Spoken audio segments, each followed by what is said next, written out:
So here we're talking about the UH. Just did a quick cut for you.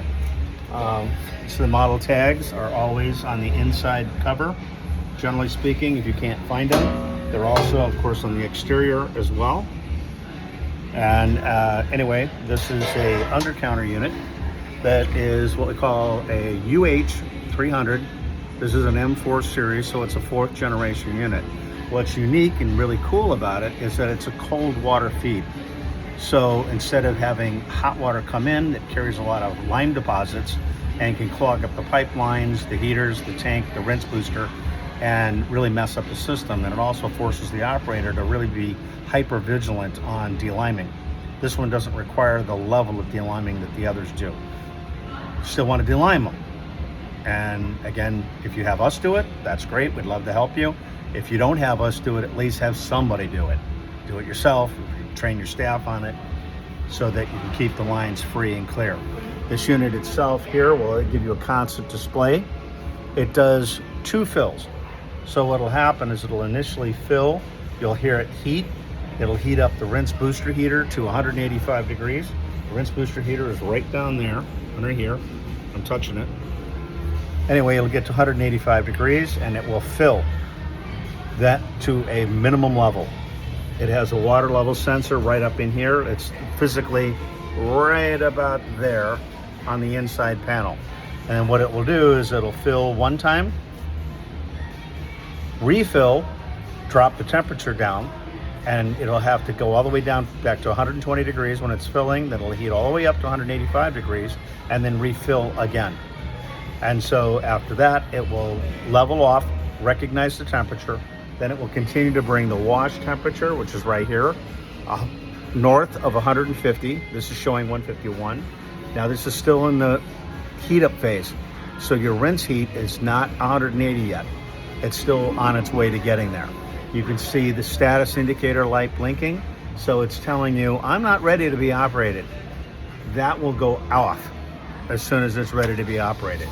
Now you can actually hear it now. It's on its 2nd refill. From cold startup to ready, it's about a half an hour worth of time. You can see how the rinse temperature is rising on the display. You can actually hear it injecting water. And as soon as it's done filling, I'll open the door and I'll show you the water level. But this is working perfectly. You see her status is no longer blinking in standby. It's no longer in standby status. It's ready to go. And it's leveling off. You can hear it kind of fill, recover, fill, recover. So it's leveling out right now. And you can kind of see the water level. Right now it's kind of hard for you to see it, but you can see it's just below that basket drain in the back. This is filled by a rinse pump that will automatically fill it. And right now, if that water level was to go too high, the rinse pump will drain because it has a diverter in it. So what'll happen is that'll just pick it up, the water, and dump it right out on the floor level.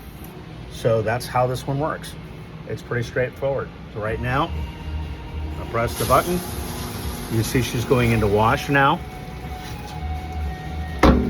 And you can see the wash temperature is where it needs to be. The rinse temperature is only showing it's static. That's because it's not injecting rinse water right now. It's just running wash. You can hear it, it's running. This one has pyroclitic pumps. This is your detergent chemical pump. And then you'll see this run just a little bit. This is your rinse agent pump. One thing about commercial units is that on a high temp machine, meaning it's washing above 160 degrees, or I don't know, 150 degrees specifically, and rinsing at 180 or north of that. Anyway, the detergent does the cleaning and the heat does the sanitizing and all that. The rinse agent helps it dry faster. It allows the water to bead and run off the plates, because your wash cycle in a commercial dishwasher is about 4 minutes, 5 minutes. You can have different selections. You can see on this one here, I'm pointing to it, your standard cycle, your heavy duty, and then your super heavy duty. So you can select your time frames on some of these machines. so the operator can choose to set the time. You might have pots and pans, for example, that are embedded with dirt. In this particular case, this is operated in a bar, so it's mostly glassware that goes through it. Some silverware, but mostly glassware. They're just drinking utensils. You don't have any pots and pans that you've been cooking in, so you don't have a lot of food product and petroleum items that are adhered to anything. This is just glassware, so you only need a short cycle. But this will complete its wash cycle with chemical detergent, and then it will go into a rinse. On its timing sequence, it's right about due to go into rinse right now. And Champion makes a fantastic under-counter unit.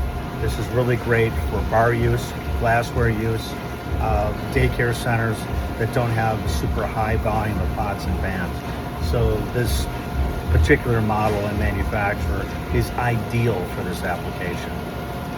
The site that I'm in here is actually amazing. They have several bars in here, a north bar, main kitchen, and a south bar. But I can attest to the fact that this is one of the most sanitary bars I've ever seen in my career. They're phenomenal. The name of the place is Ignite Arcade, and they happen to be in Skokie. They're right off of Skokie Valley Highway, or Cicero Road in Oakton. But that's not the purpose of the video. This is about the wash. This is almost done with its wash cycle.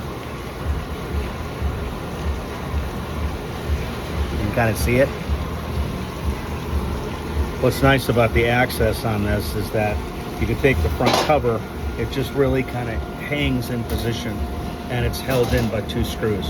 It pops right off, it provides the access, and this main control panel on this relay, there's one little nut bolt here that you can loosen, and this entire control panel will swing out of the way so you can reach inside. Same thing with the pumps. Now you can see right now it's going into rinse, it's idle, and it's in dwell right now, which is about a 15-second dwell. Now you can see it rinsing.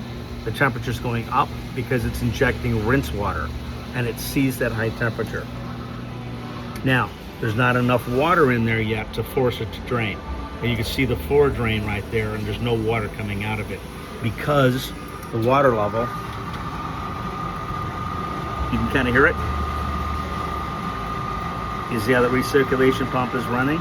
But it's not dumping any water because it doesn't have too much water in it yet. But it will soon enough. After about 4 or 5 cycles, it's normal to start seeing some water come out the drain because it sees too much water in it, and it'll bring that level down. It's designed to do that. First of all, the M4s are designed to not drain at all under any circumstances until you power it off. Once it's powered off, it has an automatic drain cycle, and so that rinse pump that we're talking about that typically fills, there's an internal diverter that flips so that when that pump, the very same pump, kicks in, it will drain the machine out. However, right now it doesn't have a high water level. Again, that water level switch, there's a little disc right here. It's located right behind, literally right behind here. So to get this cover off to see inside it, you can remove this control panel with 2 Phillips screws right here and here, but also there's 2 Phillips screws on the back of this panel, and this entire horseshoe cover will slide right back and it'll provide that access for you.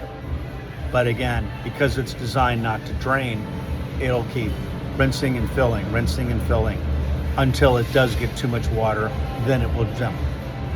Now, you can see our temperatures were good. Now I'm getting ready to power it down, and you can see the floor drain over that way. Now we're gonna turn the switch off, cuts the power, and now the system is gonna say, okay, I'm gonna drain. And you can see it draining. You can see it and hear it actually. Now it's draining.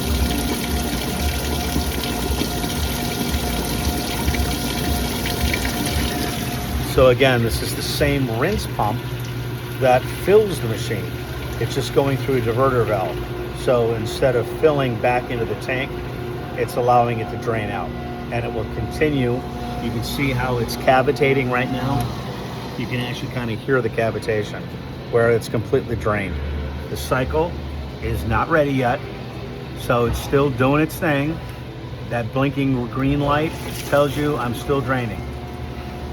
And from the cavitation that's occurring, you can kind of hear it starting and stopping, because that cavitation is tricking the system into seeing more water than is really there. Once that is completely drained, the cavitation will stop and it won't drain anymore because it won't be able to pull any more water. And that's it. So that's the short list of the UH 330.